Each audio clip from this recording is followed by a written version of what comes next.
दंगल की आज पर आज सुप्रीम कोर्ट में होनी है सुनवाई। पिछली सुनवाई में राज्य सरकार को रोकथाम के लिए जल्द उपाय करने के दिए थे निर्देश।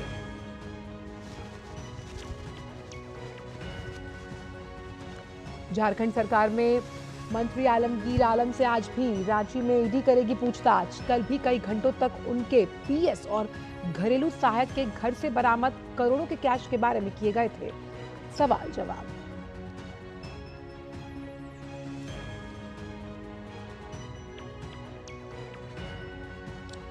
और कान फिल्म फेस्टिवल में आज भारत मंडप का होगा उद्घाटन। प्रख्यात फिल्मी हस्तियां रहेंगी मौजूद। ओपनिंग सेरेमनी में Meryl Streep palm the award से हुई सम्मानित।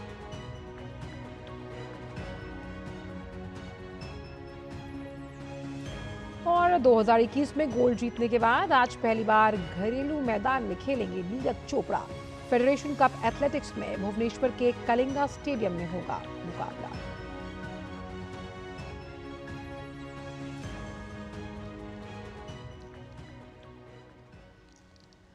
और न्यूज 10 में सबसे पहले बात करते हैं 24 की चुनौती से जुड़ी हुई।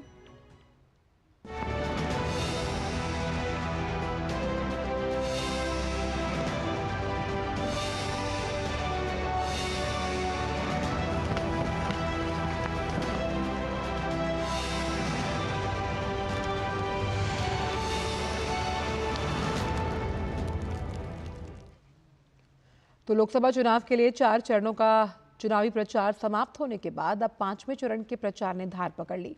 भाजपा और कांग्रेस समेत तमाम दल प्रचार से पूरी ताकत झोंक रहे हैं। भाजपा की तरफ से सबसे बड़े चेहरे और स्टार प्रचारक प्रधानमंत्री आज महाराष्ट्र दौरे पर रहने वाले हैं। यहां वो पार्टी उम्मीदवारों के लिए चुनावी प्रचार करेंगे। प्रधानमंत्री की पहली सभा 3:15 बजे ढिंडोरी में होनी है। इसके बाद प्रधानमंत्री कल्याण में दूसरी रैली शाम करीब 5:15 बजे करने वाले हैं। कल्याण की जनसभा के बाद प्रधानमंत्री मुंबई उत्तर पूर्व लोकसभा सीट पर प्रचार के लिए रोड शो करेंगे। रोड शो का समय शाम लगभग 6:45 बजे तय किया गया है।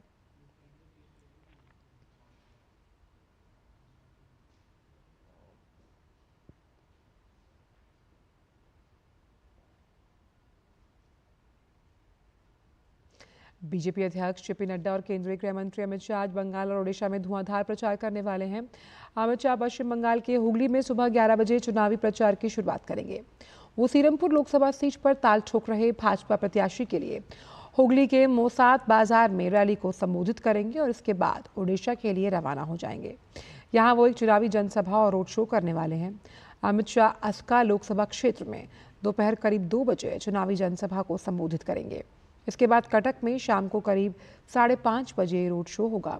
वहीं पार्टी अध्यक्ष जेपी नड्डा पहले बिहार के पूर्वी चंपारण में होंगे, फिर बिहार, पश्चिम बंगाल और उड़ीसा में चुनावी प्रचार की कमान संभालेंगे। फिर बंगाल रवानगी होनी है, जहां दोपहर 2:30 बजे मुर्शिदाबाद में पार्टी प्रत्याशी के पक्ष में वो चुनावी प्रचार करेंगे। फिर बांकुरा में एक रैली होनी है। बंगाल के दौरे के बाद भाजपा अध्यक्ष ओडिशा के खोरदा में पार्टी पद अधिकारियों की बैठक में हिस्सा लेंगे और ये कार्यक्रम रहने वाला है उनका। वहीं भाजपा के वरिष्ठ नेता राजनाथ सिंह आज लखनऊ का चुनावी दौरा करेंगे और कई कार्यक्रमों में भाग लेंगे। राजनाथ सिंह बख्शी का तालाब क्षेत्र में आयोजित एक चुनावी जनसभा को संबोधित करने वाले हैं और इसके बाद रक्षा मंत्री राजनाथ सिंह संवाद कार्यक्रम में भाग लेंगे। शाम को 6:45 बजे अमीनाबाद में चुनावी जनसभा को संबोधित करेंगे। इससे पहले भी रक्षा मंत्री राजनाथ सिंह ने लखनऊ में कई चुनावी जनसभाओं को संबोधित किया।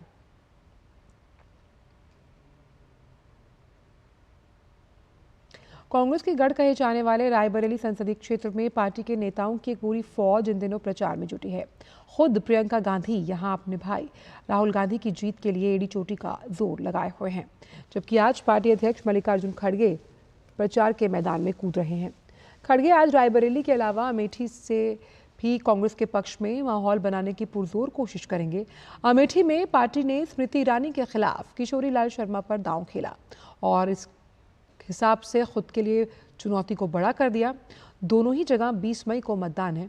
राहुल और प्रियंका गांधी की बात करें तो आज राहुल गांधी ओडिशा के बोलंगीर पे चुनावी दौरे पर रहेंगे। ये राज्य में राहुल की तीसरी रैली होगी। वहीं प्रियंका गांधी उत्तर प्रदेश के अकोड़िया, ऊंचाहार, मतीनगंज में चुनावी प्रचार करेंगे।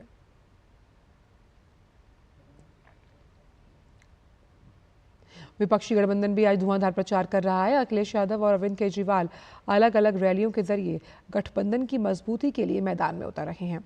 अखिलेश यादव बलरामपुर और फैजाबाद लोकसभा में गठबंधन के प्रत्याशियों के पक्ष में चुनावी जनसभा करेंगे, जबकि केजरीवाल दिल्ली के चांदनी चौक लोकसभा क्षेत्र से उम्मीदवार जयप्रकाश अग्रवाल, उत्तर पूर्वी दिल्ली लोकसभा क्षेत्र से उम्मीदवार कन्हैया कुमार और उत्तर पश्चिमी दिल्ली लोकसभा क्षेत्र से कांग्रेसी उम्मीदवार उदित राज के समर्थन में रोड शो करने वाले हैं। वहीं 4 चरण के चुनाव के बाद अब बीएसपी सुप्रीमो भी अपने प्रचार को और धार दे रही हैं। पार्टी सुप्रीमो मायावती आज यूपी के बांदा में चुनावी सभा को संबोधित करेंगी। उनके निशाने पर लगातार कांग्रेस और समाजवादी पार्टी है।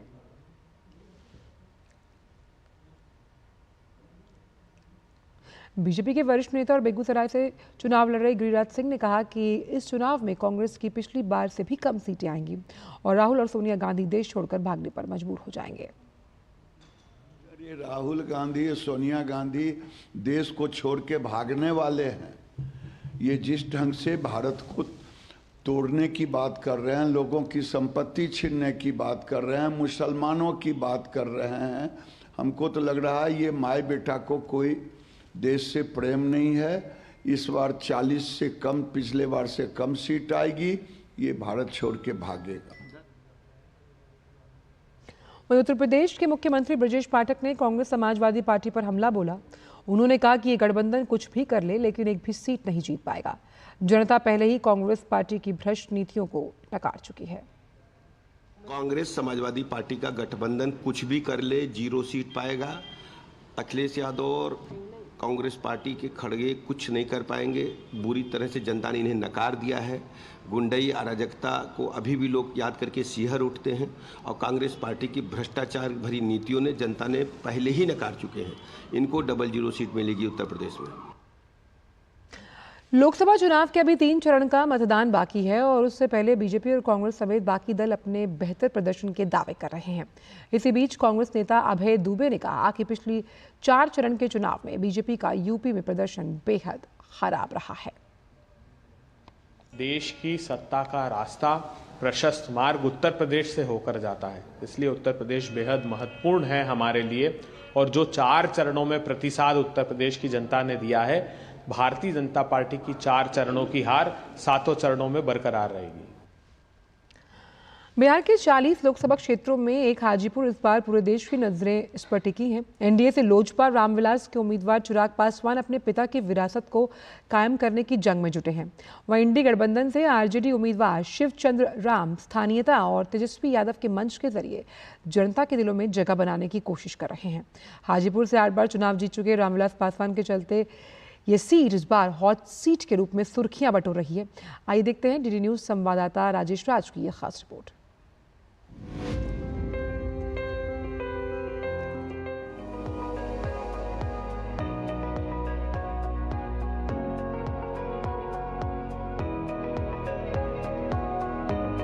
पूर्व केंद्रीय मंत्री रामविलास पासवान की कर्मभूमि हाजीपुर से लोकसभा चुनाव में उनके बेटे और एलजेपी रामविलास प्रमुख चिराग पासवान एनडीए के उम्मीदवार हैं। चिराग की अपने चाचा और हाजीपुर से सांसद पशुपति कुमार पारस से इस सीट को लेकर काफी तकरार हुई, लेकिन आखिरकार सीट आवंटन में चिराग पासवान हाजीपुर सीट पाने में कामयाब रहे।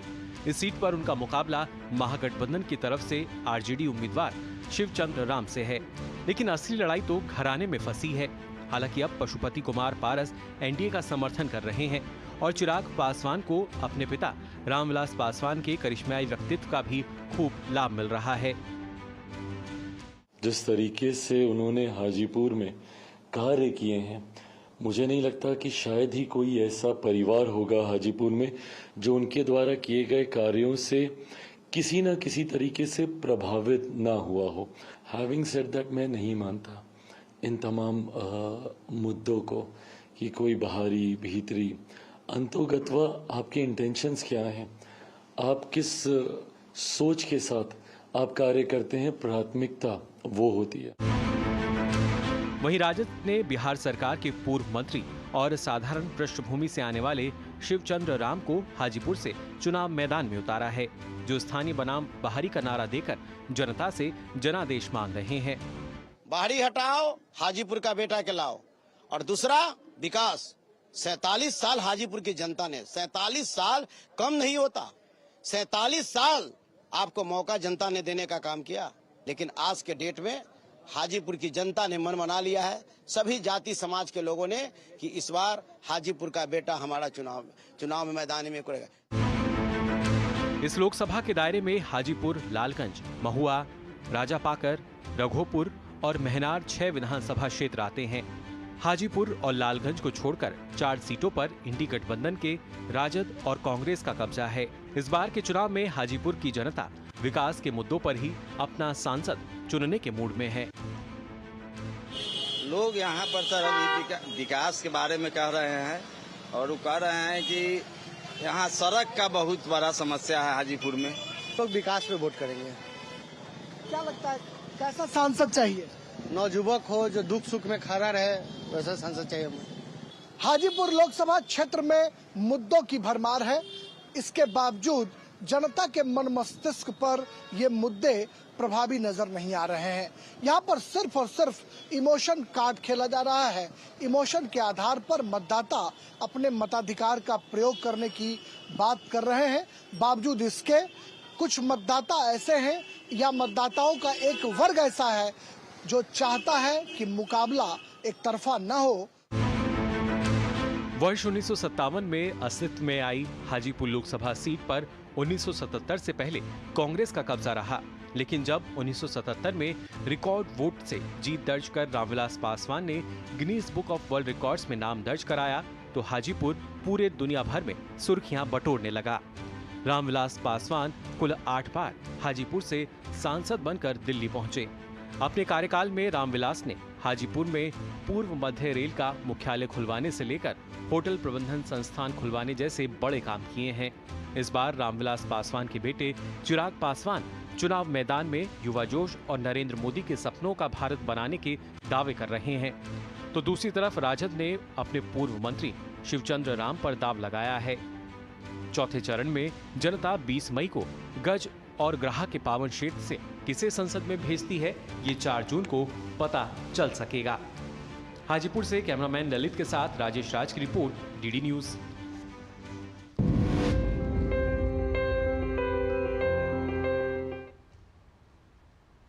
और अब बात फैजाबाद की, जहां से बीजेपी सांसद लल्लू सिंह तीसरी बार चुनावी मैदान में हैट्रिक बनाने के लिए उतर चुके हैं। उत्तर प्रदेश के फैजाबाद सीट से वो वर्ष 2014 और 2019 में जीत दर्ज कर संसद की दहलीज तक पहुंचे।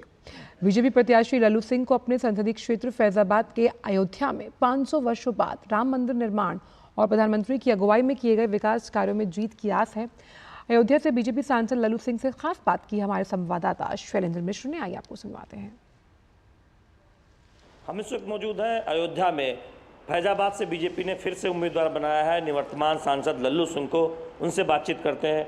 लल्लू सिंह जी, किन मुद्दों को लेकर आप जनता के बीच जा रहे हैं? दुनिया के सबसे बड़े नेता, देश के प्रधानमंत्री माननीय नरेंद्र मोदी ने जो गरीब कल्याण की योजना चलाया, जो पूरे देश में विकास के काम किए, और उत्तर प्रदेश में जो कानून व्यवस्था की स्थिति है, तथा प्रभु श्री राम का भव्य मंदिर के निर्माण के लिए जो 500 सालों से संघर्ष हो रहा, उस मंदिर के निर्माण के अवरोध को समाप्त करके भव्य मंदिर का आज जो निर्माण हुआ, प्रभु श्री राम लला की प्राण प्रतिष्ठा हुई, और अयोध्या का जो विकास प्रारंभ हुआ है, इन सारे मुद्दों को लेकर आम आदमी के बीच में हम सब कार्यकर्ता मोदी जी के लिए, कमल चुनाव चिन्ह के लिए, भारतीय जनता पार्टी के लिए मतदान करने की अपील कर रहे हैं।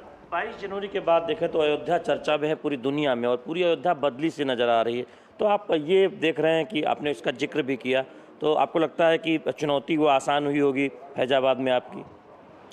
हमारा तो अपना मानना है कि चुनौती पूरे देश में कहीं नहीं, और अयोध्या की तो बात ही अलग है।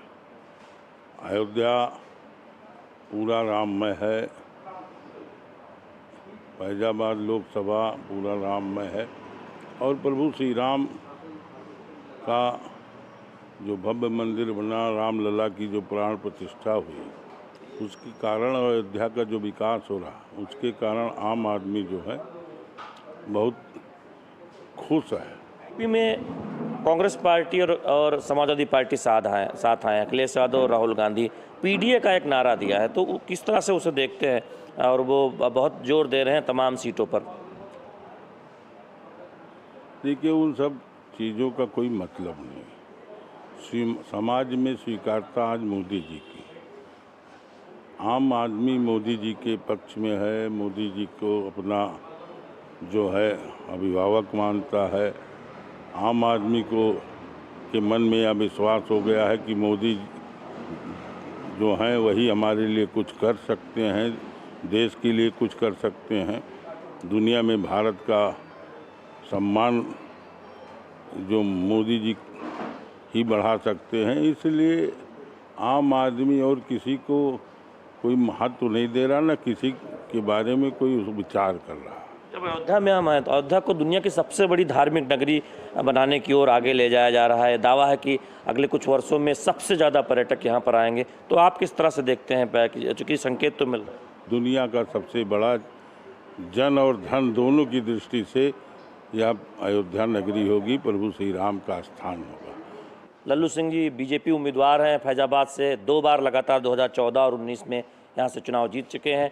तीसरी बार बीजेपी ने चुनाव मैदान में उतारा है। सामने है समाजवादी पार्टी और कांग्रेस गठबंधन के प्रत्याशी। तो इस तरह से हम अलग अलग सीट पर जाकर उम्मीदवारों से उनके दावों के बारे में जान रहे हैं, उनसे बातचीत कर रहे हैं। हमारा सफ़र जारी रहेगा। कैमरामैन कमलेश कुमार के साथ शैलेंद्र मिश्र, डीडी न्यूज, अयोध्या। और 24 की चुनौती में फिलहाल इतना ही। वक्त एक छोटे से ब्रेक का है इसके साथ।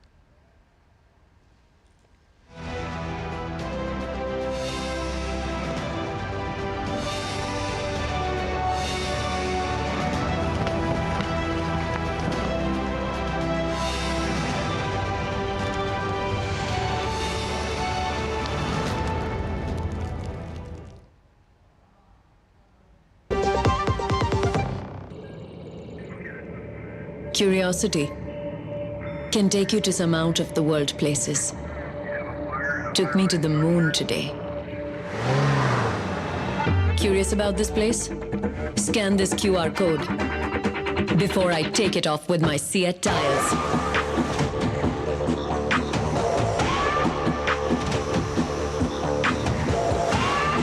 Seat, crafted for the curious.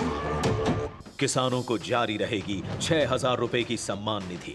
यह है मोदी की गारंटी। बात जब पीढ़ियों के लिए बनने वाले घर की हो तो जिम्मेदारी बड़ी हो जाती है। गैलेंट समझता है ये जिम्मेदारी। अब डबल एम रिब्स के साथ गैलेंट एडवांस TMT रीबार, निर्माण का रियल हीरो। तेरी होने वाली मदर इन लॉ कुछ ज्यादा ही ट्रेडिशनल है। ट्रेडिशनल लोग ज्यादा इमोशनल होते हैं। तो भाई साहब, कोई किसी की लाइफ में आग नहीं लगा पाएगा। समर कूल, जो हर दिल करे कबूल। पता है इन्वेस्टर्स के लिए एक इन्वेस्टर प्रोटेक्शन फंड होता है IPF। लेकिन अगर तुम्हारा ट्रेड एक्सचेंज पर एग्जीक्यूट नहीं हुआ या फिर कोई गारंटीड रिटर्न्स वाली स्कीम है तो ये IPF आपकी मदद नहीं कर सकता है। और अगर आपका ब्रोकर ही डिफॉल्टर बन जाए तो फिर IPF आपको कॉम्पेंसेशन दिला सकता है। कहाँ से सीखा? NSE की साइट पर। सोचकर समझकर इन्वेस्ट कर। ब्रेक के बाद सभी का स्वागत। रुक करते हैं कुछ अन्य खबरों का। आंध्र प्रदेश के पालनाडु में बस और लॉरी की टक्कर हुई, जिसकी वजह से 6 लोगों की मौत हुई है और कई लोग घायल। घायलों को इलाज के लिए गुंटूर ले जाया गया। बापटला जिले के चिन्नागंजम से हैदराबाद जा रही एक बस चिल्कालुरपेट में एक लॉरी से टकरा गई। टक्कर की वजह से बस और लॉरी में आग लग गई और ये जो हादसा है वो सामने आया और फिलहाल पुलिस मामले की जांच कर रही है।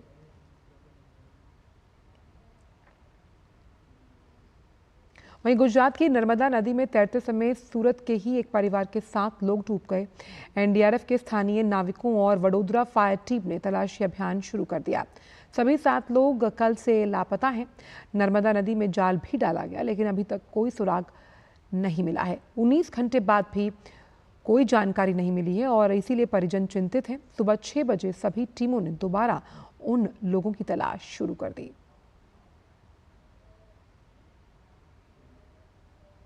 खबर राजस्थान से, जहां के नीमका थाना जिले के खेतड़ी में बड़ा हादसा हुआ। खेतड़ी में स्थित HCL खदान की लिफ्ट टूटने की वजह से 14 अधिकारी फंस गए थे, जिनमें से 3 अधिकारी सुरक्षित निकाले गए। फंसे हुए अधिकारियों में कोलकाता विजिलेंस अधिकारी भी शामिल हैं। खदान के अंदर 8 व्यक्तियों की टीम मौजूद, जिसमें डॉक्टर, नर्स जैसे एक्सपर्ट हैं। खदान की मेंटेनेंस में लापरवाही हादसे का बड़ा कारण बनकर सामने आ रही है।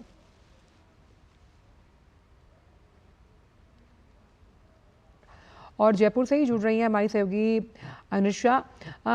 यही जानना चाहेंगे अनुषा कि अभी ताज़ा हालात क्या हैं, जो ये घटना का मेन जो कारण है वो सामने आया कि मेंटेनेंस की वजह से ऐसा हुआ। मेंटेनेंस ठीक तरीके से लिफ्ट की नहीं की गई थी। अभी जो तमाम अधिकारी जो रह गए थे, आधिकारिक पुष्टि हो गई है क्या, वो बाकी बाहर आ गए? जी, जो कल देर रात 14 अधिकारी निरीक्षण के लिए गए थे खान के अंदर, उनमें से वापस आते टाइम उनकी लिफ्ट का टूट गई थी, जिससे कि उनको ये हादसा हुआ है। और उन 14 में से करीबन 8 लोगों को रेस्क्यू किया गया रेस्क्यू ऑपरेशन के जरिए, और सुबह उनमें से 3 लोगों को जो सकुशल बाहर निकाले गए उन्हें जयपुर रेफर किया गया था। और अभी हम यहाँ जयपुर मौजूद हैं, वो जयपुर हॉस्पिटल में पहुँच चुके हैं और अंदर इमरजेंसी में ले जाए जा चुके हैं। जी आंचल, अभी उनकी मानसिक स्थिति क्या है? क्योंकि हम जानते हैं इस तरह का जब कोई हादसा होता है, आप मान लीजिए लिफ्ट में हैं और एक अगर हिस्सा लिफ्ट का टूट जाए तो वो एक मानसिक दबाव होता है। अभी उनकी जो, अगर हम मेडिकली जानना चाहें, उनकी हालत क्या है? जी, जैसे कि हमने देखा था, उन तीनों को एम्बुलेंस से बाहर स्ट्रक्चर पे ले जाया जा रहा था, तो वो करीबन उनमें से 3 में से 2 लोग तो होश में ही दिख रहे थे और उन्हें तुरंत ही अंदर ले जाया गया। आपको बता अनुषा, ये भी पता लग पा रहा है कि 10 लोगों को सुरक्षित निकाल लिया गया। इसको लेकर क्या जानकारी है आपके पास?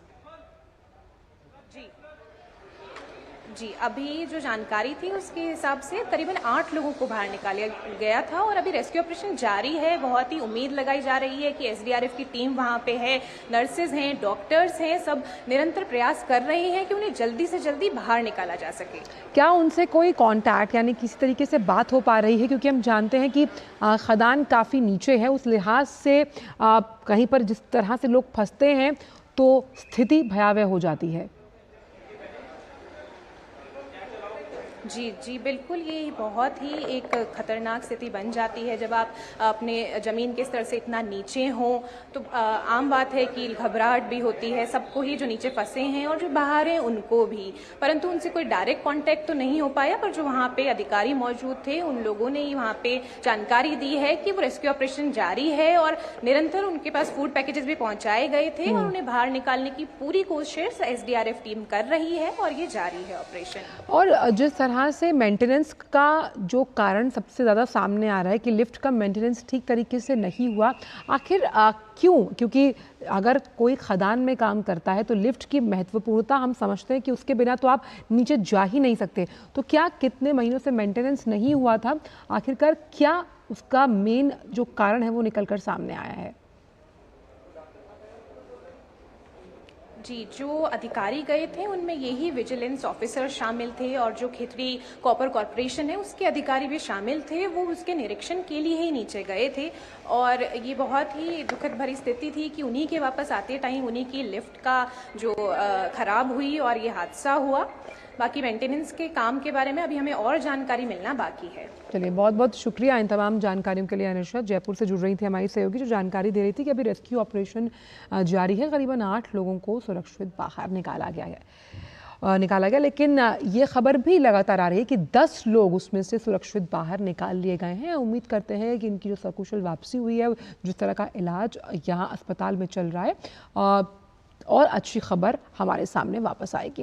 बढ़ते आगे, बात करते हैं बिहार के समस्तीपुर की, जहां असम राइफल्स के 3 जवान नदी में डूब गए, जिनमें से 2 जवानों को स्थानीय लोगों ने बचा लिया। पटोरी अनुमंडल पदाधिकारी विकास पांडे ने बताया कि चुनाव प्रक्रिया के बाद एक दुर्घटना हुई, जब नहाने के लिए आए 3 सिपाही डूबने लगे। 2 सिपाहियों को स्थानीय लोगों ने बचा लिया, 1 सिपाही डूब गया। SDRF की मदद से तीसरे सिपाही के शव की तलाश फिलहाल की जा रही है।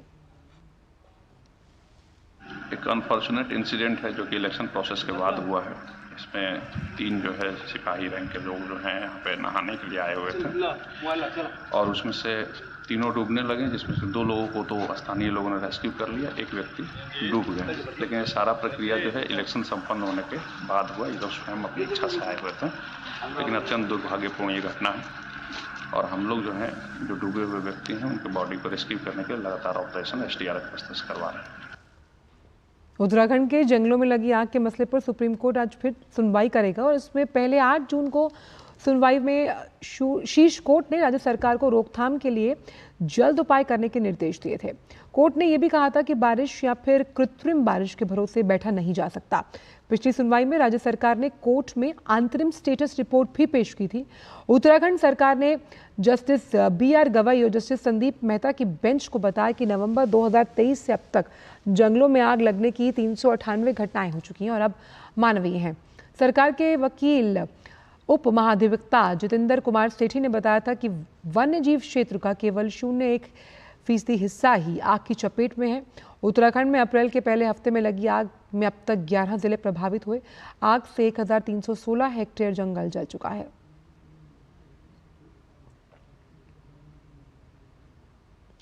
झारखंड सरकार में पंचायती राज और ग्रामीण विकास मंत्री आलमगीर आलम से ईडी आज भी पूछताछ करेगी।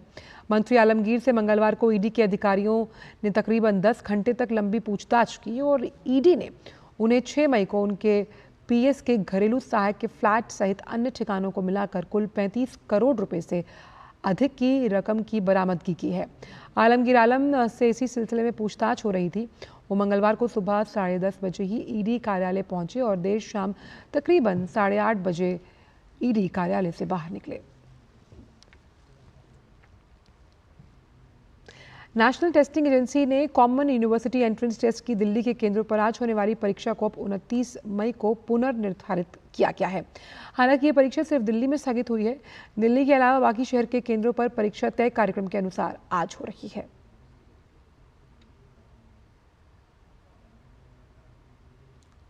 विदेश मंत्री डॉक्टर एस जयशंकर ने भारत के खिलाफ अमेरिका और कनाडा के आरोपों पर करारा जवाब दिया। विदेश मंत्री ने कहा कि जिन देशों को चुनाव नतीजे तय करने के लिए अदालत में जाना पड़ता है, वो हमें मतदान पर ज्ञान ना दें।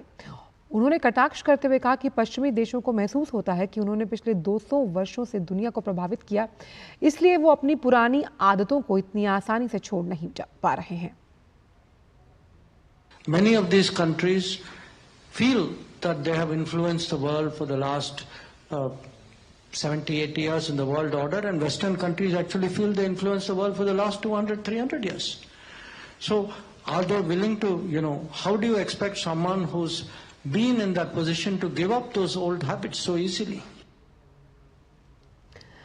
चाबहार बंदरगाह पर अमेरिका के विचारों के बारे में विदेश मंत्री डॉक्टर एस जयशंकर ने अपनी राय व्यक्त की। उन्होंने कहा कि ये बहुत महत्वपूर्ण है कि हम सभी इस मुद्दे पर चर्चा करें, समझें और लोगों को इसके महत्व के बारे में समझाएं। चाबहार के प्रति अमेरिका का जो पहले रवैया रहा, उसे देखते हुए भारत उसकी सराहना करता है, जिससे चाबहार की व्यापक प्रासंगिकता को प्रमोट किया जा सके। इसलिए हम इस दिशा में काम करेंगे। There were various problems in the Iranian end, who was our partner, JV. It's a JV. So, joint venture, the partner changed, conditions changed.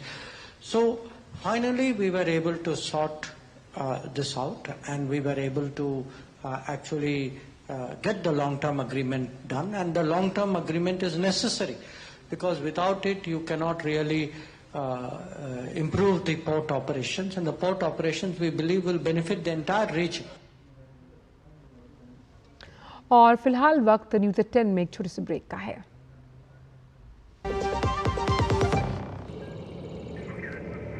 Curiosity can take you to some out of the world places. Took me to the moon today. Curious about this place? Scan this QR code before I take it off with my Seat tires.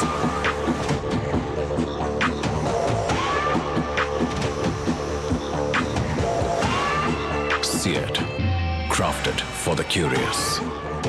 3 crore बहनों को लखपति दीदी बनाएंगे, ये है मोदी की guarantee.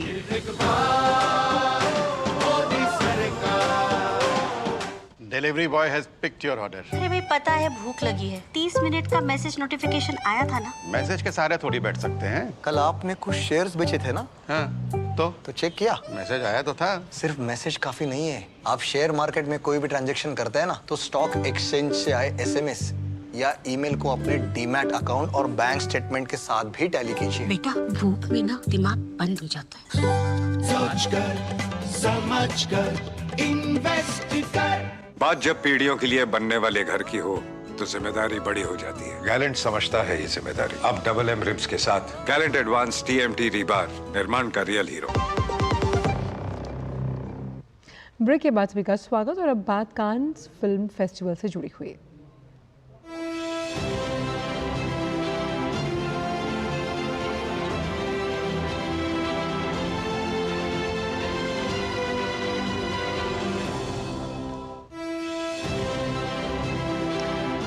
और अब बात करते हैं 77वें कान फिल्म महोत्सव की, जहां आज भारत मंडप यानी भारत पवेलियन का उद्घाटन प्रख्यात फिल्मी हस्तियों की मौजूदगी में किया जाएगा।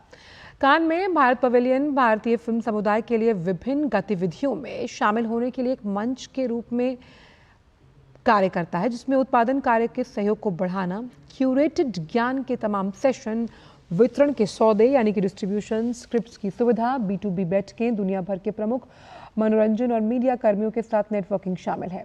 इस पवेलियन का आयोजन राष्ट्रीय फिल्म विकास निगम उद्योग भागीदार के रूप में भारतीय वाणिज्य उद्योग महासंघ के सहयोग से होगा। भारत पहली बार कान फिल्म महोत्सव में भारत पर्व की मेजबानी कर रहा है। इसके साथ ही महोत्सव में आज का दिन काफी अहम है।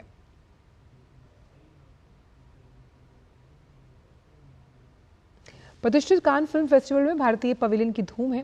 यहाँ फिल्म प्रोड्यूसर्स, डायरेक्टर्स और अभिनेत्री तृप्ति भोयर की हिंदी फिल्म पारो का 20 तारीख को पोस्टर और ट्रेलर रिलीज होने जा रहा है।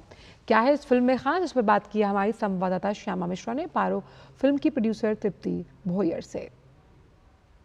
प्रतिष्ठित कान फिल्म महोत्सव की शुरुआत हो चुकी है और भारत पवेलियन में लगातार बातचीत हो रही है, डिस्कशंस हो रहे हैं फिल्म निर्माताओं के बीच। और ऐसी ही एक मूवी है जिसकी पोस्टर ट्रेलर रिलीज होने जा रही है। फिल्म मेकर, एक्टर, प्रोड्यूसर तृप्ति भोयर हमारे साथ हैं, उनसे बात करते हैं। तृप्ति जी, थोड़ा बताएं क्या है ये फिल्म? ये फिल्म हिंदी में है और इसके पहले मैंने 6 फिल्में एज अ प्रोड्यूसर की थी और एज अ एक्टर की थी। तो मैंने इसके पहले 6 फिल्में मराठी में की थी as a producer, as an actor. और ये मेरी पहली हिंदी फिल्म है जिसका नाम है पारो और जिसका हम इंडियन पैविलियन में हमारा ट्रेलर लॉन्च होने वाला है और पोस्टर लॉन्च होने वाला है 20 तारीख को। अच्छा, वसुधैव कुटुंबकम की हम यहाँ पर एक तरीके से एग्जाम्पल ले सकते हैं। एक आखिरी सवाल ये आपसे पूछना चाहूँगी, यहाँ पे जो महोत्सव हो रहा है वहाँ पे मार्शेडो फिल्म भी हो रहा है, भारत और कान दोनों को आप कॉम्प्लीमेंट करते हुए कैसे देख रही हैं? भारत को क्या फ़ायदा हो रहा है, कान को क्या फ़ायदा हो रहा है, वो थोड़ा सा आपके समझ से बताएं।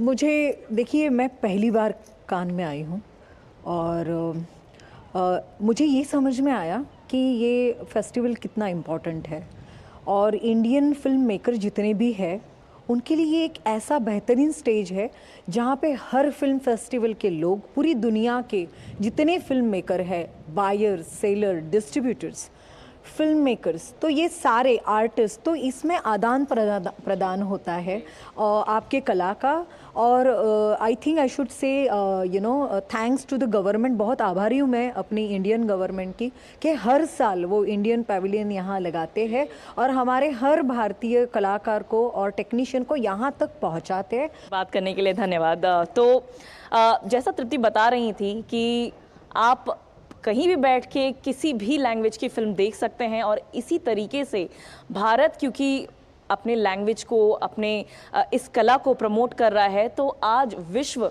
भारत को एक नया रिकग्निशन दे रहा है। फिल्म जगत से जो भी जुड़ी हुई बातें हैं, जो भी पहलू है, उसको काफ़ी माना जा रहा है और भारत पवेलियन या कान फिल्म फेस्टिवल एक वो ज़रिया है जो इसको दोबारा से एक तरीके से रेखांकित करता है। कैमरा पर्सन किशन चंद के साथ श्यामा मिश्रा, डीडी न्यूज़, कान, फ्रांस। और कान फिल्म फेस्टिवल का जादू लोगों के सर चढ़कर बोल रहा है। यहाँ कई ऐसे लोग दिखाई दिए जो भारतीय और भारतीय संस्कृति के प्रति प्रेम की भावना से ओतप्रोत हैं। उसके दीवाने हैं। ऐसी कुछ ब्यूटी क्वींस के साथ बात की है हमारे संवाददाता श्यामा मिश्रा ने। जैसा कि माना जाता है कान फिल्म फेस्टिवल में हर दिन रोमांचक होता है, और आज का ये रोमांच जो अगर आप देखें तो यहाँ पर ये खूबसूरत क्वींस हैं और यहाँ पर ये आए हुए हैं एक पर्पस से। हमारे साथ हिलेई हैं, उनसे बात करते हैं। हिलेई अफ़गान की एक सिटीज़न है, पर वो हिंदी बोलती हैं। भारत के हिसाब से अगर आप देखें, लिहाज से देखें, तो आपने कहा आपको हिंदी भी आती है और हिंदी आप कह भी रही हैं, भारत आपके दिल में होता है, तो कैसे देख रही हैं भारत की पार्टिसिपेशन को? पार्टिसिपेशन तो पता नहीं मैं क्या बोलूं, लेकिन मुझे भारत सच में मेरे दिल में रहता है, क्योंकि इनके लोग जो है ना बहुत स्वीट है, बहुत काइंड है, और बड़े बड़े हमने शाहरुख खान को देखा और अमिताभ बच्चन, तो यहाँ पर मैं हमेशा इंडियन को आसपास देखती हूँ। मैं I don't know what else to say, I love India. Afghanistan लोग इंडिया से मोहब्बत करते हैं, टोटल अफगानिस्तान लोग जो हैं बहुत ज़्यादा मोहब्बत करते हैं इंडिया के साथ। You must have realized that they are talking about the love for India. How do you see India, and what would you say for India? I love India. That's it. Yes, I have always wanted to visit. I have never been, but I am fascinated and enjoy the culture as well as the food. My favorite. All right, okay. What are your thoughts on India, and how fond are you of India? I love the Indian culture, and I'm a very big fan of meditation. I know that India is all about peace, love, meditation, striving forward and accomplishing dreams and desires. And I just want to be like Dalai Lama. तो यहाँ ये एक जरिया है queen बनने का, और जिस तरीके से हिलेई भी कह रही थी, एक अर्ज कर रही थी कि महिलाओं को भारत में भी, पूरे विश्व में भी, कि वो आगे आएँ, अप्लाई करें, ताकि वो भी फ्यूचर क्वीन बन सके। कैमरा पर्सन किशन चंद के साथ Shyama Mishra, DD news, can, France. और कान से ही जुड़ रही हैं हमारी संवाददाता श्यामा मिश्रा। श्यामा, हमने आपकी तमाम रिपोर्ट्स देखी, जिसमें ख़ास तौर पर जो भारत पवेलियन है उसका डंका जो है वो बज रहा है। अगर हम बात करते हैं फ्रांस की, किस तरह से ये मंच ख़ास तौर पर उन तमाम भारतीय फिल्म मेकर्स, डिस्ट्रीब्यूटर्स के लिए बहुत अहम सेतु साबित होगा जब हम अंतर्राष्ट्रीय फिल्म जगत में अपनी उपस्थिति दर्ज कराने की बात करते हैं? तो जी बिल्कुल आंचल, अगर आप बात करें कि भारत की जो सिनेमा है, भारत फिल्म जगत जो है वो वैसे ही प्रख्यात है पूरे विश्व में, लेकिन जिस तरीके से ये फिल्म महोत्सव होती हैं, ना सिर्फ कान की बट जितनी भी बड़ी फिल्म महोत्सव होती है, वहाँ भारत ऑलरेडी अपना लोहा मनवा चुका है।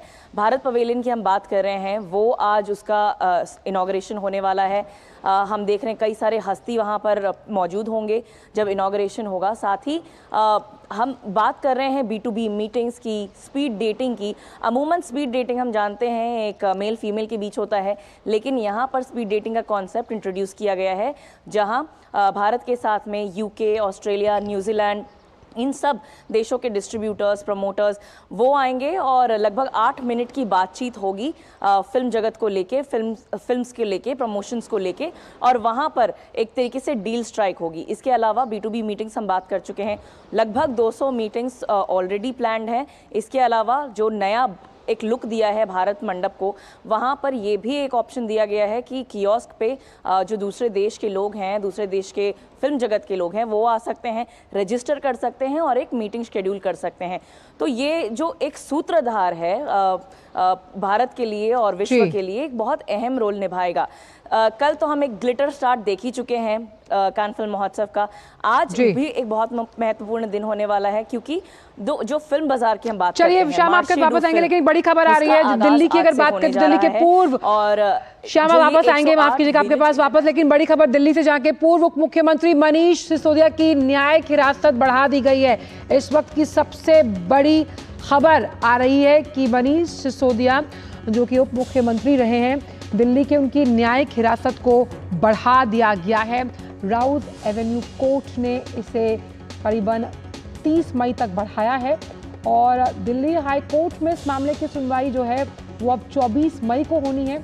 CBI केस में आरोपियों पर चार्ज फ्रेम करने पर सुनवाई होनी है। सिसोदिया को पिछले साल फरवरी में ईडी ने गिरफ्तार किया था उसके बाद से वो जेल में बंद है। हालांकि हम जानते हैं कि बेल पर जो दिल्ली के मुख्यमंत्री और आपके वरिष्ठ नेता संजय सिंह वो बाहर है, लेकिन लगातार कोर्ट ने कहा था कि उनकी इस रिहाई को या अंतरिम बेल जो दी गई है उसे नज़ीर ना माना जाए। तो दिल्ली के उप मुख्यमंत्री मनीष सिसोदिया की न्यायिक हिरासत बढ़ी है और सबसे अहम बात यहाँ पर यह है कि अभी जो मुश्किल के बादल हैं वो संकट के बादल मनीष सिसोदिया के ऊपर से हटते हुए नजर नहीं आ रहे हैं, क्योंकि राउज एवेन्यू कोर्ट ने 30 मई तक उनकी इस न्यायिक हिरासत की अवधि को बढ़ाया है। राउज एवेन्यू कोर्ट 30 मई को आरोप तय करने को लेकर सुनवाई करेगा, यह अहम बात। और ये माना जा रहा था, राजनीतिक हलकों में इस बात की खबर थी कि क्या चुनावों से पहले मनीष सिसोदिया को राहत मिलेगी या नहीं, लेकिन यहाँ राहत मिलती हुई नजर आ नहीं रही है। और इसीलिए दिल्ली के पूर्व उप मुख्यमंत्री, जो कि लगातार पिछले साल की अगर बात की तो जो आबकारी नीति घोटाला मामला है उसे लेकर बंद थे और अब उनकी हिरासत को बढ़ाया गया है। सबसे अहम बात यहाँ पर यह भी कि 24 मई को सुनवाई जो है वो दिल्ली हाई कोर्ट इस पर करने वाला है और उस लिहाज से सीबीआई केस में आरोपियों पर चार्ज फ्रेम करने पर सुनवाई होगी। सिसोदिया पिछले साल की अगर बात करें तो ईडी ने उनकी गिरफ्तारी की थी और वो तब से जेल में बंद है। विकास हमारे साथ इस पूरे मामले पर जुड़ गए हैं। विकास, लगता है कि दिल्ली के जो पूर्व उप मुख्यमंत्री हैं उनके लिए अभी मुश्किलों का दौर जारी रहेगा, क्योंकि उनकी राउज एवेन्यू कोर्ट ने 30 मई तक न्यायिक हिरासत को बढ़ा दिया गया है। राहत के आसार नहीं। चले जाते, लेकिन यहाँ की कॉलेजेस में विकास, मेरी आवाज आप तक आ रही है? आंचल, मैं आपको सुन पा रहा हूँ, क्या आप मेरी आवाज सुन रही हैं? हेलो हेलो विकास, आप मेरी आवाज सुन पा रही हैं आंचल? हेलो जी, आ रही है। आंचल, जहां मैं पहले आपको बोल रहा था कि ये प्रक्रियागत है, जहां तक अगर मनीष सिसोदिया की जो न्यायिक हिरासत बढ़ने की बात है, क्योंकि उनकी जुडिशियल कस्टडी खत्म हो रही थी तो उसको और एक्सटेंड किया गया है 30 मई तक। और जहां तक उनको राहत की बात है, वो सारी कार्रवाई अभी दिल्ली हाई कोर्ट में चल रही है, जहां पर कुछ बहस हो चुकी है और कुछ मुद्दों पर अभी आगे आर्ग्यूमेंट जारी रहेंगे, जहां 24 मई को हाई कोर्ट आगे भी सुनवाई जारी रखेगा। उसके बाद ये तय हो पाएगा कि क्या उनको 30 मई से पहले किसी तरह की कोई राहत मिलने की उम्मीद है या उनको जो न्यायिक हिरासत बढ़ाई गई है 30 मई तक, तब तक ही जेल में रहना होगा। ये सारी बातें 24 मई की जो सुनवाई है हाई कोर्ट की, उसके बाद साफ हो पाएंगी। लेकिन ये फिलहाल स्पष्ट है कि अगर उनको हाई कोर्ट से कोई राहत नहीं मिलती है तो वो 30 मई तक अभी कम से कम और जेसी में रहेंगे, न्यायिक हिरासत में रहेंगे, जो आने वाले समय में और बढ़ भी सकती है। विकास, लगातार कोर्ट ने ये कहा था, खास तौर पर जब संजय सिंह को जमानत दी गई थी और साथ ही साथ मुख्यमंत्री अरविंद केजरीवाल को, कि इसे नज़ीर ना समझा जाए। और राजनीतिक हलकों में भी यह खबर बहुत पुरजोर पकड़ रही थी कि क्या चुनावों से पहले ये राहत मनीष सिसोदिया को मिलेगी। लेकिन अब हाईकोर्ट में जो सुनवाई वो 24 मई को है, तो सीबीआई के पास भी अहम पुख्ता सबूत हैं जब वो अपने चार्जेस को फ्रेम करेगी। बिल्कुल, देखिए, जो एक कार्रवाई जो है चार्जेस फ्रेम करने की है वो निचली अदालत में होनी है, जो 30 मई तक जो अभी सुनवाई चल गई है उसमें आगे जो कार्रवाई होगी उसमें चार्जेस फ्रेम होने हैं। लेकिन जो हम अगर राहत की बात करें तो अरविंद केजरीवाल को जो राहत मिली है उससे पहले संजय सिंह को मिली, तो कोर्ट ने स्पष्ट कहा था कि ये इस पर्टिकुलर केस के फैक्ट के आधार पर कोर्ट ये रिलीफ दे रहा है और बाकी सब इस तरह से राहत के लिए सुप्रीम कोर्ट नहीं आ सकते। दूसरी बात यहाँ पर आप याद करें कि मनीष सिसोदिया ने बिल्कुल ऐसी ही एक याचिका सबसे पहले उन्होंने दाखिल की थी निचली अदालत में, लेकिन किन्हीं कारणों से उन्होंने उस पिटीशन को विथड्रॉ कर लिया था। यानी वो इस ग्राउंड को लेकर पहुंचे जरूर थे, लेकिन वो क्या कारण थे इसके चलते उन्होंने इस पिटीशन को विथड्रॉ किया। और अब जब आप देखें कि जो हियरिंग चल रही है हाईकोर्ट में 24 मई की तो होनी है, तो ऐसे में जो चुनाव प्रचार वगैरह के लिए राहत की मांग का जो स्कोप है, का जो दायरा है, वो बहुत सीमित है। अब चुनाव का लगभग ज्यादातर प्रक्रिया पूरी हो चुकी है, ज्यादातर जगहों पे कैंपेनिंग वगैरह जो थी वो चल रही है। दिल्ली को लेकर के अरविंद केजरीवाल को राहत जरूर मिली है, लेकिन मनीष सिसोदिया को वैसी राहत मिलने की उम्मीद अभी इस समय बिल्कुल नहीं दिखती है, ना तो क्योंकि उनकी कोई पिटीशन पेंडिंग है, उनकी जो पुरानी याचिका थी वो उन्होंने खुद विथड्रॉ की थी, तो वो ग्राउंड्स तो यहाँ पर कम से कम आंचल नहीं बनने वाले हैं आने वाले कुछ दिनों में।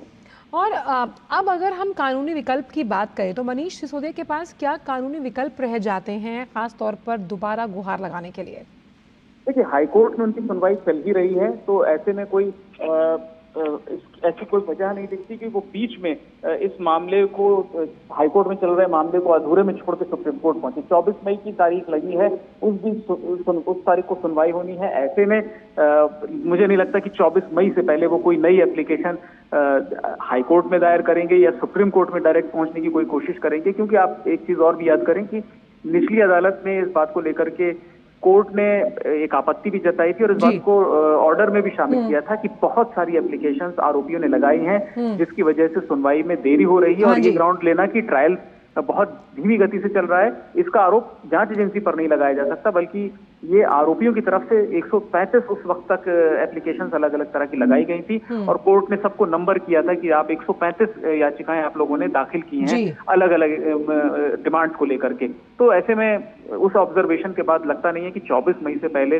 वो कोई नई याचिका दायर करेंगे, क्योंकि जब 24 मई को हाईकोर्ट को उनको सुनवाई करनी ही है तो उससे पहले इसको प्रेस करने की कोई वजह नहीं दिखती। साथ ही मनीष सिसोदिया की जो जमानत पर लगातार दलीलें हुई हैं, अगर तो बात की तो वकील ने ये भी कहा था, अगर मैं इस पर आपसे जानकारी चाहूं कि अभी मनी लॉन्ड्रिंग और भ्रष्टाचार मामले में लोगों की गिरफ्तारियां हो रही हैं और मुकदमे का ट्रायल जल्द शुरू होने का तो कोई सवाल ही नहीं उठता। बिल्कुल, अभी अब जो हाल ही में बिल्कुल सुनवाई हुई है आंचल, उसमें एक और भी नई बात यहाँ पर ईडी की तरफ से ये कही गई कि अब वो सप्लीमेंट्री चार्जशीट में आम आदमी पार्टी को भी आरोपी बनाएंगे। आने वाले दिन में एक सप्लीमेंट्री चार्जशीट आएगी ईडी की तरफ से। ये ईडी ने हाल ही में हाईकोर्ट में जब बहस चल रही थी जिसका आपने जिक्र किया, तब ये बात भी कही थी। तो बड़े इसमें अभी नई नई चीजें होनी है। ऐसे में मनीष सिसोदिया को राहत मिल पाएगी कहना मुश्किल है, क्योंकि अरविंद केजरीवाल को भी जो राहत है वो मेरिट्स पर नहीं है, वो सिर्फ और सिर्फ चुनाव को ध्यान में रखते हुए दी गई 1 जून तक की राहत है। 2 जून को उन्हें वापस लौटना होगा, न्यायिक हिरासत में जेल वापस जाना होगा। तो इसीलिए मनीष सिसोदिया को किस तरह की मेरिट्स के मामले में किस तरह की राहत मिल पाएगी ये अभी बहुत स्पष्ट नहीं है और इसमें काफी संदेह है इस बात को लेकर। बिल्कुल दूर की कौड़ी है। बहुत बहुत शुक्रिया विकास इन तमाम जानकारियों को हमसे साझा करने के लिए। तो दिल्ली आबकारी नीति भ्रष्टाचार मामले में तिहाड़ में बंद दिल्ली के पूर्व उप मुख्यमंत्री मनीष सिसोदिया के लिए अभी राहत के कोई आसार नहीं है, क्योंकि उनकी न्यायिक हिरासत को राउज एवेन्यू कोर्ट ने 30 मई तक के लिए बढ़ा दिया है और इसी की तमाम जानकारियां हमारे जो सहयोगी थे वो हमसे साझा कर रहे थे। और अब रुख करते अगली खबर का, जो कि भारतीय अर्थव्यवस्था से जुड़ी है, जो कि लगातार शानदार प्रदर्शन करते हुए तेज रफ्तार के साथ दुनिया की अधिकतम जो टॉप रेटिंग एजेंसीज हैं उनका जो जीडीपी ग्रोथ को लेकर अनुमान है उसमें लगातार बदलाव आ रहा है, वो लगातार बढ़ रहा है। तमाम रेटिंग एजेंसीज की तरह ग्लोबल रेटिंग एजेंसी मूडीज ने भी भारतीय अर्थव्यवस्था को लेकर जो ताज़ा अनुमान जारी किया है। मूडीज ने उम्मीद जताते हुए कहा कि चालू वित्त वर्ष में भारत की अर्थव्यवस्था 6.6% की दर से बढ़ेगी। इसके साथ ही अगले वित्त वर्ष में उसकी रफ्तार 6.2% रह सकती है। इससे एनबीएफसी में मजबूत ऋण वृद्धि होगी, जिससे उनके मुनाफे पर पड़ने वाले लागत को अगर हम देखें तो दबाव कम होगा और सेक्टर को मजबूती मिलेगी। मूडीज ने कहा कि बीते वित्त वर्ष 2023-24 में भारतीय अर्थव्यवस्था के 8% की दर से बढ़ने का अनुमान है। एनबीएफसी के बारे में मूडीज ने कहा कि मजबूत आर्थिक स्थिति उन्हें संपत्ति की गुणवत्ता बनाए रखने में मदद करेगी। हालांकि ब्याज दरों में वृद्धि से उनके ग्राहकों पर कर्ज का बोझ बढ़ सकता है। मूडीज ने कहा कि भारत में एनबीएफसी के लिए वित्त पोषण की लागत बढ़ रही है, लेकिन कर्ज की मांग बनी रहने से उनका मुनाफा कम नहीं होगा। इससे पहले अंतर्राष्ट्रीय मुद्रा कोष यानी कि IMF, विश्व बैंक यानी कि वर्ल्ड बैंक ने भी भारतीय अर्थव्यवस्था की तेज गति को सराहा। IMF ने 2024 में भारत की अर्थव्यवस्था को 6.5% की गति से बढ़ने का अनुमान लगाया है, जबकि वर्ल्ड बैंक ने 2024 में भारत की विकास दर 7.5% रहने का अनुमान जताया।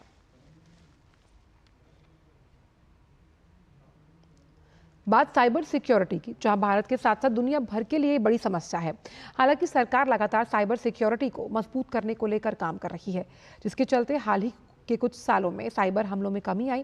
Global cyber security solutions provider Sophos की ताज़ा रिपोर्ट को अगर देखें तो बीते साल 2023 में लगभग 64% भारतीय कंपनियां रैंसमवेयर हमलों से प्रभावित हुई। रिपोर्ट में कहा गया कि सालाना आधार पर इन हमलों में गिरावट आई है, लेकिन पीड़ितों पर इसका वास्तविक प्रभाव बड़ा है। हमलावरों ने इन कंपनियों से औसतन 48 लाख अमेरिकी डॉलर फिरौती के तौर पर मांगे, जबकि 62% मांगे 10 लाख डॉलर से ज्यादा थी। सोफोस की रिपोर्ट में कहा गया कि दी गई फिरौती औसतन 20 लाख अमेरिकी डॉलर थी। रैंसमवेयर एक तरह का मैलवेयर है जो यूजर्स या किसी ऑर्गेनाइजेशन पर अटैक कर उनको कंप्यूटर्स और फाइलों के एक्सेस को अपने कब्जे में लेने के बाद फाइलों को अनलॉक करने के लिए यूजर्स से पैसे की मांग करता है। सोफोस की भारत में रैंसमवेयर की स्थिति 2024 रिपोर्ट के मुताबिक भारतीय कंपनियों के खिलाफ रैंसमवेयर हमलों की दर 2022 के 73% से घटकर 2023 में 64% हुई और इस दौरान फिरौती की मांग और दी गई रकम में बढ़ोतरी दर्ज की गई है। भारत में यूटिलिटी वाहनों की मजबूत मांग के चलते अप्रैल में यात्री वाहनों की थोक बिक्री रिकॉर्ड स्तर पर पहुंची। वाहन विनिर्माताओं ने का जो संगठन है यानी कि सैम ने ये जानकारी साझा की है। सैम की ओर से जारी आंकड़ों को अगर देखें तो यात्री वाहनों की थोक बिक्री अप्रैल में सालाना आधार पर 1.3% बढ़कर 3,35,629 यूनिट रही। अप्रैल 2023 में ये 3,31,278 यूनिट्स थी। यूटिलिटी वाहनों की बिक्री पिछले महीने 1,78,000 से ज़्यादा जो प्रति यूनिट है वो रही और अप्रैल 2023 में 1,48,005 यूनिट के हिसाब से 21% की बढ़ोतरी दर्ज की गई है। यात्री कारों की बिक्री पर अगर नजर डालें तो 23% से ये घटी है और ये 96,357 यूनिट्स पर आई जो अप्रैल 2023 में 1,25,758 यूनिट थी। पिछले महीने वैन की बिक्री में 15% बढ़ोतरी जो है वो दर्ज की गई जो अप्रैल 2023 में 10,500 यूनिट्स पर थी। आंकड़ों की माने तो पिछले महीने दोपहिया वाहनों की थोक बिक्री 31% बढ़कर 17,51,393 यूनिट रही जबकि अप्रैल 2023 में ये 13,38,528 यूनिट थी। तिपहिया वाहनों की थोक बिक्री पिछले महीने के 14.5% बढ़कर 49,116 यूनिट्स पर है। 2023 में ये 42,885 यूनिट्स पर थी। गूगल I/O इवेंट में इस बार चर्चा सिर्फ AI की हो रही है। गूगल के CEO सुंदर पिचाई ने इवेंट की शुरुआत जेमिनी से बात करते हुए की और इस इवेंट में गूगल फोटोज में आर्टिफिशियल इंटेलिजेंस से लेकर गूगल के video generative AI model VEO को लॉन्च किया गया। इसके साथ ही I/O में कई बड़े ऐलान हुए हैं। इसी क्रम में कंपनी ने प्रोजेक्ट एस्ट्रा को लॉन्च किया। ये कंपनी का नया प्रोजेक्ट है जिसका फोकस एक future artificial intelligence assistant create करना है। ये प्रोजेक्ट काफ़ी हद तक वैसा ही है जैसे OpenAI का लेटेस्ट GPT फॉर्मेट है। ये टूल आपके फ़ोन के कैमरे में दिख रही हर चीज़ को एक्सप्लेन कर सकता है। बात खेल जगत की। भारतीय एथलीट नीरज चोपड़ा 2021 के बाद पहली बार भारत में किसी घरेलू टूर्नामेंट में प्रतिस्पर्धा करेंगे।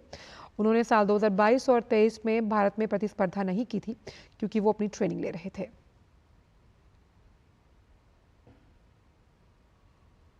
बात केदारनाथ धाम से जुड़ी हुई। भगवान शिव के दर्शन के लिए भारी संख्या में श्रद्धालु केदारनाथ धाम पहुंच रहे हैं।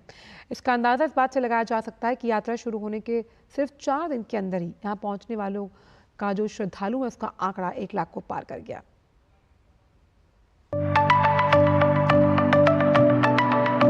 केदारनाथ धाम में श्रद्धालुओं का तांता लगा हुआ है। इस साल यात्रा शुरू होने के बाद सिर्फ 4 दिनों में यहाँ 1,02,499 श्रद्धालु पहुँचे, जो अपने आप में एक नया कीर्तिमान है। भगवान शिव के प्रति आस्था का ये सैलाब हर बीते दिन के साथ और ज्यादा बढ़ता ही जा रहा है। देश विदेश से यहाँ पहुँच रहे भक्तों की यात्रा को सुगम और मंगलमय बनाने के लिए प्रशासन ने भी सभी जरूरी इंतजाम किए हैं।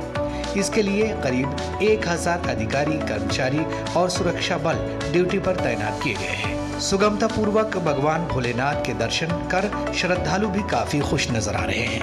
दूसरी बार मैं इधर आया तो मैनू 3 सालों के विच काफी चेंज नजर आया। सभी श्रद्धालुओं को ये मेरी हाथ जोड़ के विनती है, सभी यहाँ पे आओ, बाबा केदारनाथ जी के दर्शन करो। दर्शन के लिए यहाँ पहुँच रहे श्रद्धालुओं को गंदगी का सामना न करना पड़े, इसके लिए भी विशेष इंतजाम किए गए हैं। नगर पंचायत केदारनाथ और सुलभ इंटरनेशनल पूरे यात्रा मार्ग से लेकर केदारपुरी तक रोजाना हर घंटे रास्तों, शौचालयों, पगडंडियों से लेकर अन्य सभी स्थानों की सफाई करते हैं। भगवान केदारनाथ के दर्शन का सौभाग्य मुझे मिला है और आज जो है जब मैं गौरीकुंड से ऊपर चल रहा था तो पहली बार मुझे ऐसा दिखा है कि कर्मचारी हैं वो सूखा और गीला कूड़ा अलग करके उसको अलग पृथक्करण करके उसको फॉरवर्ड लिंकेज के लिए भेज रहे हैं। तो ये एक पॉजिटिव प्रयास है जो कि स्वच्छ केदारनाथ के लिए एक अच्छी पहल है। शुरुआती दिनों में ही जिस प्रकार यहाँ श्रद्धालुओं की भारी भीड़ उमड़ रही है, उसे देखकर अंदाजा लगाया जा सकता है कि आने वाले दिनों में यहाँ श्रद्धालुओं की संख्या और बढ़ेगी। यहाँ प्रशासन और स्थानीय संगठनों की ओर से जो इंतजाम किए गए हैं, उनसे भक्तों को सुगमता पूर्वक भगवान भोलेनाथ के दर्शन मिल सकेंगे। संजीव सुंदरियाल की रिपोर्ट, डीडी न्यूज। और फिलहाल समाचारों में इतना ही। दीजिए इजाजत, नमस्कार।